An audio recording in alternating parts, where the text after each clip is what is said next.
नमस्कार मैं प्रिया। आज है 6 फरवरी। खबरों की तरफ बढ़ने से पहले एक नजर सुर्खियों पर। बिहार में कोरोना को लेकर लागू पाबंदियों पर आज होगा फैसला। बिजली चोरी में हाईटेक हुए लोगों से निपटने के लिए कंपनी ने जारी किया पत्र। पंचायत प्रतिनिधियों को मिलेगा बॉडीगार्ड।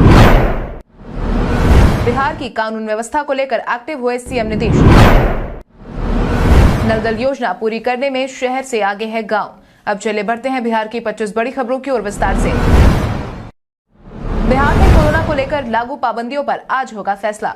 बिहार में कोरोना को लेकर पाबंदियां हटाने को लेकर के आज कोई फैसला हो सकता है, यानी कि क्राइसिस मैनेजमेंट ग्रुप की बैठक आज होने की संभावना है। हालांकि ये बैठक शनिवार को ही प्रस्तावित थी, लेकिन उसको टाल दिया गया है। अब सीएम नीतीश कुमार के साथ सरकार के आलाधिकारी की बैठक रविवार की दोपहर में होने की उम्मीद जताई गई है। इस बैठक में पाबंदियों को हटाने पर फैसला होगा। हालांकि सरकार में ज्यादातर पाबंदियों को हटाने पर सहमति बन गई है। आपकी जानकारी के लिए आपको बता दें कि राज्य सरकार ने कोरोना को लेकर कई तरह की रोक लगा रखी है। शनिवार को क्राइसिस मैनेजमेंट ग्रुप की बैठक होनी थी, जिसमें कोरोना को लेकर लागू पाबंदियों की समीक्षा कर उन्हें हटाने पर फैसला लेना था। हालांकि अब यह बैठक रविवार को होगी, लेकिन सरकार ने सूबे में स्कूल खोलने का फैसला कर रखा है। इसके साथ ही आज कई अन्य पाबंदियों को भी हटाया जा सकता है।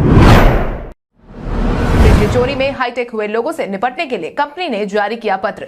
बिहार सरकार बिहार भर में स्मार्ट प्रीपेड मीटर लगाने की तैयारी में कई घरों में अब तक ये काम कर भी चुकी है, क्योंकि सरकार को यही उम्मीद थी कि बिहार में बिजली चोरी की घटनाओं में कमी आएगी। लेकिन बिहार के लोग सरकार की किसी भी योजना से 2 कदम आगे ही है। यही कारण है कि चोरी करने का अंदाज हर दिन के साथ बदलता नजर आ रहा है। आलम कुछ यूं है कि अब तक कई ऐसी शिकायतें सामने आई हैं कि चोरी करने वाले कोई मीटर बॉडी सील को काट दे रहा है, तो फिर कोई मीटर के बॉडी में छोटा सा छेद कर स्विच को ही निष्क्रिय कर दे रहा है, जिससे बिजली की खपत कम हो जा रही है। इन्हीं तरीकों से निपटने के लिए कंपनी ने अब इंजीनियरों को पत्र जारी किया है। कंपनी ने कहा है कि बिजली चोरी के मामले में जांच की कार्रवाई कंपनी के नियमों और प्रावधानों के अनुसार फोटोग्राफी या वीडियोग्राफी के साथ उपभोक्ता या उसके प्रतिनिधि की उपस्थिति में ही कराई जाए। आज बिहारी पहचान में हम बात करेंगे रामधारी सिंह दिनकर की। रामधारी सिंह दिनकर हिंदी के एक प्रमुख लेखक, कवि और निबंधकार थे। वो आधुनिक युग के श्रेष्ठ वीर रस के कवि के रूप में स्थापित है। दिनकर स्वतंत्रता पूर्व एक विद्रोही कवि के रूप में स्थापित हुए और स्वतंत्रता के बाद राष्ट्र कवि के नाम से जाने गए। वो छायावादोत्तर कवियों की पहली पीढ़ी के कवि थे। एक और उनकी कविताओं की ओज विद्रोह, आक्रोश और क्रांति की पुकार है, तो दूसरी तरफ कोमल श्रृंगारिक भावनाओं की अभिव्यक्ति है। इन्हीं दो प्रवृत्तियों का चरम उत्कर्ष हमें उनकी कुरुक्षेत्र और उर्वशी नामक कृतियों में मिलता है। दिनकर जी का जन्म 24 सितंबर 1908 को बिहार के बेगूसराय जिले के सिमरिया गांव में हुआ था। उन्होंने पटना विश्वविद्यालय से इतिहास राजनीति विज्ञान में बीए किया।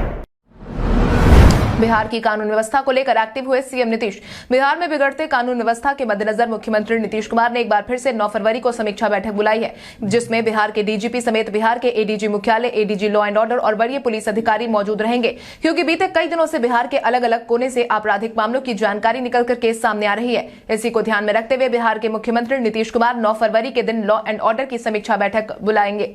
इस बैठक में मुख्यमंत्री नीतीश कुमार कई अहम फैसले ले सकते हैं। आपको बता दें कि पिछली बार 15 नवंबर के दिन समीक्षा बैठक बुलाई गई थी। इसमें नीतीश कुमार ने वरीय पुलिस अधिकारियों को कई तरह के दिशा निर्देश दिए थे। हालांकि 9 फरवरी को आयोजित होने वाली बैठक पहले आज के दिन बुलाई गई थी, लेकिन देर शाम इसे स्थगित कर दिया गया। बिहार में इस दिन शिक्षकों को मिलेगा नियुक्ति पत्र। बिहार के सभी शिक्षकों को नियुक्ति पत्र देने की तैयारी हो रही है। इसको लेकर ही शिक्षा विभाग ने अपनी तैयारियों को तेज कर दिया है, जिसके बाद ही अब ऐसी खबरें सामने आ रही है कि बिहार में 17 और 18 को शिक्षकों की नियुक्ति पत्र देने की योजना बनाई गई है। आपकी जानकारी के लिए आपको बता दें कि राज्य में छठे चरण के तहत माध्यमिक और उच्च माध्यमिक शिक्षकों के कुल 32,714 पदों पर चल रही नियोजन प्रक्रिया के तहत चयनित अभ्यर्थियों को 17 और 18 फरवरी को नियुक्ति पत्र दिए जाएंगे। इसके लिए नियोजन इकाइयों में काउंसलिंग अवरोही क्रम में होगी और इसी आधार पर चयनित शिक्षकों को इच्छित विद्यालय मिलेंगे। माध्यमिक शिक्षा निदेशक मनोज कुमार ने यह आदेश सभी जिला शिक्षा अधिकारियों को दे दिया है और निर्देश का अनुपालन सभी संबंधित नियोजन इकाइयों में सुनिश्चित कराने को कहा है। काम के लिए बिहार के 24 जिलों के डीएम को किया जाएगा सम्मानित। जल्द ही बिहार के 24 जिलों के डीएम को पीएम मोदी पुरस्कार से सम्मानित करने वाले हैं। ये उन लोगों को मिलेगा जिन्होंने लोक प्रशासन में उत्कृष्ट कार्य किया है, उन्हें ये दिया जाएगा। मिली जानकारी के अनुसार 21 अप्रैल को सिविल सेवा दिवस पर दिल्ली के विज्ञान भवन में ये सम्मान समारोह किया जाएगा। 2021 में लोक प्रशासन के काम में उत्कृष्टता के लिए प्रधानमंत्री पुरस्कार का निर्धारण किया गया है। जानकारी के अनुसार ये पुरस्कार देश में सिविल सेवकों द्वारा किए गए अनुकरणीय कार्य को स्वीकारने, मान्यता देने और पुरस्कृत करने के लिए तैयार किया गया है। बिहार के लिए खुशी की बात यह है कि इसमें बिहार के 24 जिलों के डीएम का नाम शामिल किया गया है। आपकी जानकारी के लिए आपको बता दें कि पुरस्कारों का दायरा जिले के सभी क्षेत्र में समग्र परिणामोन्मुख कार्य निष्पादन क्षेत्र की पहचान करने के लिए बढ़ाया गया है। अब खांसी की आवाज से ही होगी टीबी मरीजों की पहचान। अब बिहार में टीबी के मरीजों की जांच नए अंदाज में होने वाली है, जिसके तहत ही अब बिहार में टीबी के मरीजों की जांच के लिए अब बलगम नहीं खांसी की आवाज के सैंपल लिए जाएंगे। सरकार ने एडवांस टेक्नोलॉजी का इस्तेमाल करते हुए फील्डी ऐप नाम से एक मोबाइल ऐप तैयार कराया है। Cough sound artificial intelligence based solution to detect TB program के तहत इसका ट्रायल शुरू किया गया है। अब जल्द ही पायलट प्रोजेक्ट के तौर पर पहले चरण में प्रत्येक प्रखंड में लोगों का सैंपल कलेक्शन किया जाएगा। ऐप के माध्यम से संक्रमित रोगी, दूसरे संक्रमित के संपर्क में आए रोगी और तीसरा टीबी के लक्षण पाए गए रोगी से ऐप के माध्यम से 30 प्रश्न पूछे जाएंगे। इसके बाद उनकी आवाज रिकॉर्ड की जाएगी। सिविल सर्जन ने बताया है कि आवाज के जरिए टीबी की पहचान करने के लिए बिहार के अलग अलग जिलों से सैंपल कलेक्ट किए जा रहे हैं।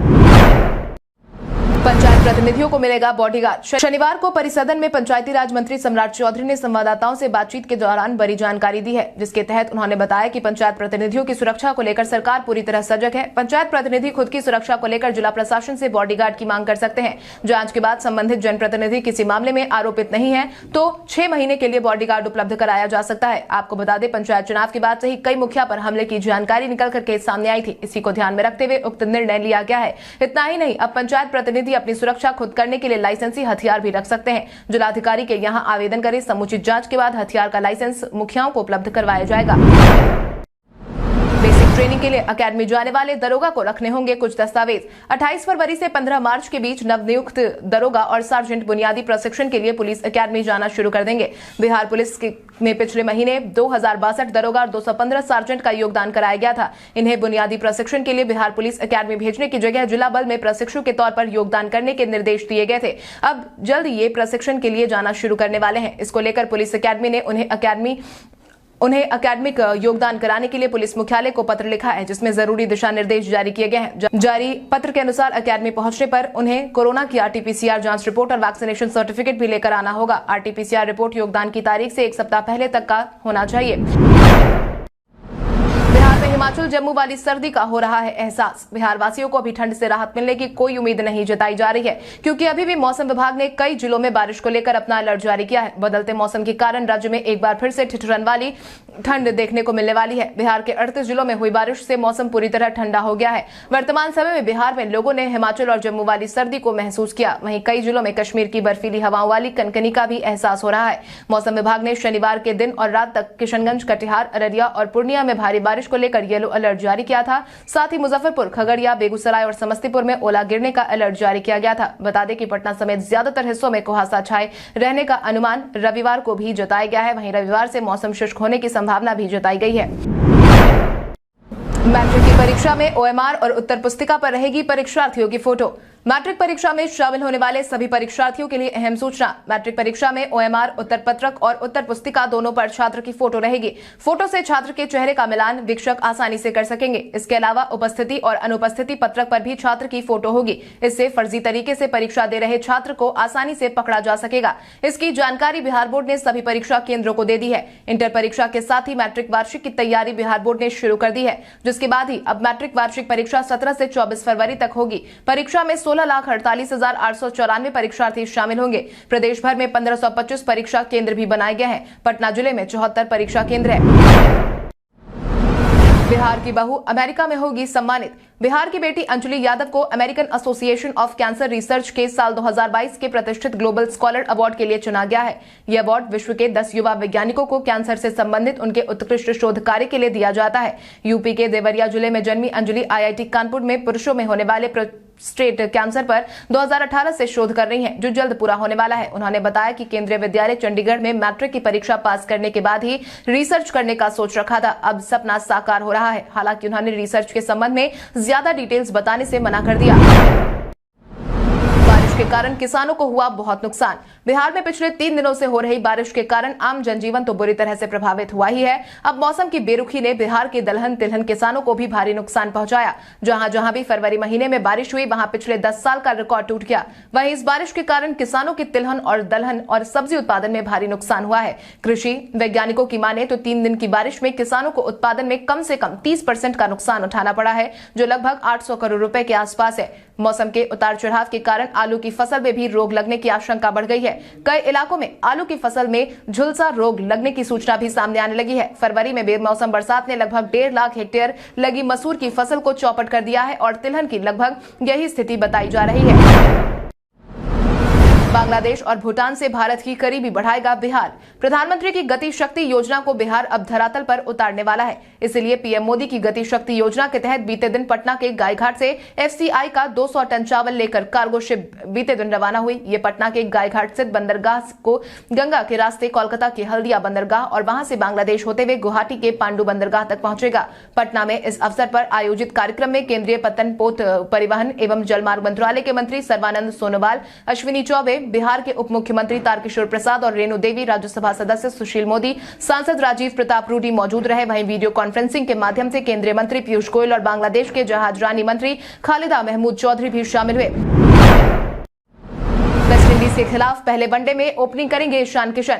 भारतीय कप्तान रोहित शर्मा ने शनिवार को पुष्टि की है कि भारत के युवा बल्लेबाज ईशान किशन अहमदाबाद में वेस्टइंडीज के खिलाफ एक दिवसीय सीरीज के पहले मैच में उनके साथ बल्लेबाजी की शुरुआत करेंगे। इस हफ्ते की शुरुआत में भारतीय क्रिकेट टीम में 3 मुख्य खिलाड़ी senior opener Shikhar Dhawan, reserve opener Rituraj Gaekwad और मध्यक्रम के बल्लेबाज श्रेयस अय्यर कोरोना पॉजिटिव पाए गए हैं। इसके बाद ईशान किशन को मयंक अग्रवाल के साथ एक दिवसीय टीम में शामिल किया गया था। ईशान किशन को दक्षिण अफ्रीका एक दिवसीय श्रृंखला बायो बबल में स्थानांतरित किया गया था। वेस्टइंडीज के खिलाफ पहले मैच के लिए उपलब्ध होंगे।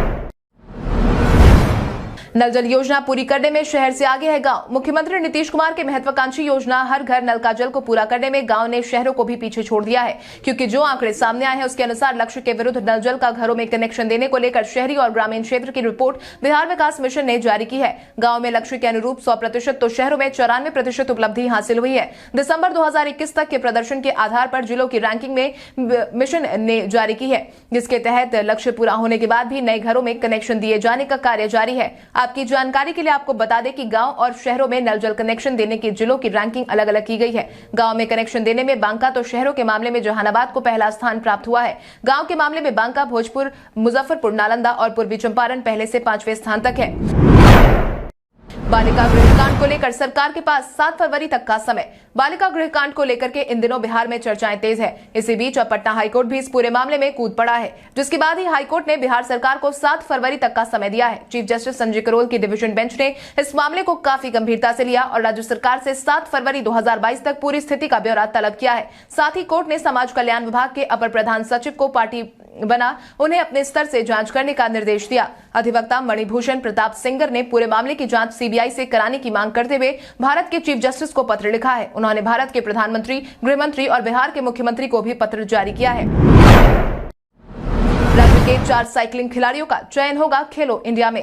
बिहार के 4 साइकिलिंग खिलाड़ियों का चयन युवा कार्यक्रम और खेल मंत्रालय की योजना खेलो इंडिया में हुआ है। बिहार में जिन खिलाड़ियों का चयन हुआ है उनमें पूर्णिया की नीलम कुमारी और मयंक राज, रोहतास के नीतीश कुमार और सिवान के शशिकांत यादव का चयन हुआ है। नीलम कुमारी साई के गुवाहाटी साइकिलिंग प्रशिक्षण केंद्र पर प्रशिक्षण लेंगी। मयंक, नीतीश और शशिकांत साई के कुरुक्षेत्र साइकिलिंग प्रशिक्षण केंद्र पर प्रशिक्षण लेंगे। साइकिलिंग एसोसिएशन ऑफ बिहार के सचिव डॉक्टर कौशल कुमार ने बताया है कि इन खिलाड़ियों का चयन 26वीं राष्ट्रीय रोड चैंपियनशिप में खिलाड़ियों के प्रदर्शन के आधार पर हुआ। आपकी जानकारी के लिए आपको बता दें कि केंद्र सरकार की इस योजना में खिलाड़ियों को मुफ्त भोजन, आवास, चिकित्सा, बीमा, खेल सामग्री, खेल किट और खेल प्रशिक्षण की उच्च स्तरीय सुविधाएं प्रदान की जाती है। बिहार में बनने वाले अंतर्राष्ट्रीय बंदरगाह का हुआ शिलान्यास। केंद्रीय मंत्री अश्विनी चौबे, उप मुख्यमंत्री रेणु देवी, तारकिशोर प्रसाद, स्वास्थ्य मंत्री मंगल पांडे, पटना साहिब के सांसद रविशंकर प्रसाद, सोनपुर के विधायक रामानंद प्रसाद, पटना के मेयर सीता साहू समेत कई गणमान्य लोगों ने बीते दिन देश और राज्य में व्यापार का विकास के लिए पटना सिटी के गायघाट स्थित पटना अंतरदेशीय जलमार्ग का शिलान्यास कर दिया। बीते दिन केंद्रीय मंत्री और राज्य मंत्री से सामूहिक रूप से हरी झंडी दिखाकर ट्रायल के रूप में गायघाट स्थित भारतीय अंतरदेशीय जलमार्ग से लाल बहादुर शास्त्री कार्गो पर एफसीआई का 200 टन चावल लदा पोत को रवाना किया गया। वहीं इस दौरान ऑनलाइन माध्यम से उद्योग मंत्रालय के केंद्रीय मंत्री पीयूष गोयल और जहाजरानी मंत्रालय बांग्लादेश के मंत्री खालिद मोहम्मद द्वारा सारण में स्थित कालूघाट इंटरनेशनल बंदरगाह का शिलान्यास किया गया। सड़क बनाने में केंद्र से राज्य तक हुआ मेहरबान। बिहार में इन दिनों सड़कों का नेटवर्क बढ़ाने के लिए केंद्र और राज्य सरकार का जोर शोर से पूरा सहयोग देखा जा रहा है। केंद्र सरकार ने इसको लेकर केंद्रीय बजट में देश में 25,000 किलोमीटर एनएच का विस्तार करने का निर्णय लिया है। इससे बिहार को कम से कम 1,000 किलोमीटर सड़कें मिल जाएंगी। वहीं ग्रामीण सड़कों का नेटवर्क बढ़ाने के लिए प्रधानमंत्री ग्राम सड़क योजना के तहत काम किया जा रहा है। राज्य सरकार भी इसमें तेजी लाने के उपाय कर रही है, लेकिन केंद्र और राज्य सरकार की कोशिश जमीन पर नहीं उतर पा रही है। पिछले साल बिहार में 1 किलोमीटर भी एनएच का टेंडर एनएचएआई ने नहीं किया। इस पर बिहार सरकार ने विधिवत आपत्ति जताई और केंद्र को सड़कों का टेंडर करने के लिए कहा है। दूसरी तरफ ग्रामीण सड़क के ठेकेदारों की सुस्ती के कारण समय पर नहीं बन पा रही है। बिहार ने केंद्र सरकार को भारतमाला परियोजना फेज 2 के तहत 905 किलोमीटर सड़कों के बनाने का प्रस्ताव भेज रखा है। अब पटना में आने वाले समय में नहीं लगेगा पार्किंग शुल्क। अगर आप भी राजधानी पटना के निवासी हैं तो आपके लिए खुशखबरी है, क्योंकि आने वाले दिनों में आपको अपनी गाड़ी पार्किंग के लिए कोई शुल्क नहीं देना होगा।